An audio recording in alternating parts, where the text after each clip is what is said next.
I don't claim any expertise on culinary matters, that is to say cooking, but after you've cooked for a very long amount of time in your life, you get this feeling that you could also be called an expert.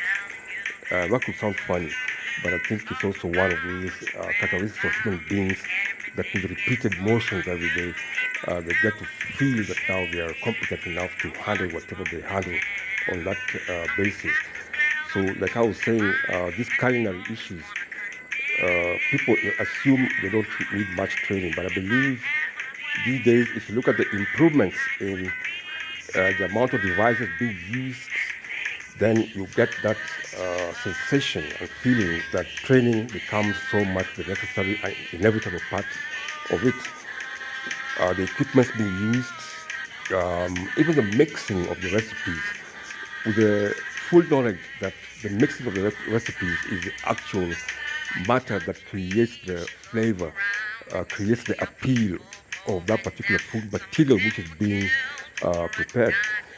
But that aside, even if you consider the biochemical nature of food and the biochemistry of bodies, therefore, it also means that mixing of these recipes must be to a certain extent without any medical, uh, disadvantage.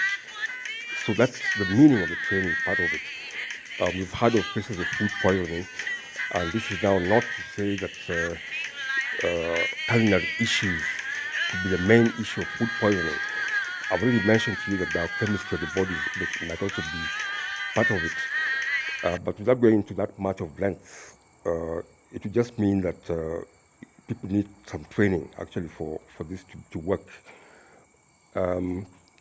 So I promise to give you maybe some videos randomly selected without any much bias or without much thought into the sources, some examples of recipes being prepared, use of equipment. I specifically look at maybe the temperatures required for sometimes the food to come out right. And in this way, I'm not saying I'm any expert, but if you listen to some of these chefs and people who are preparing food, who are trained, they have to use specific ambiances of temperature, and that means, in a way, I'm belaboring the point of use of correct use of the equipment and training that surrounds the whole matter. So I hope that those videos will be helpful in a way.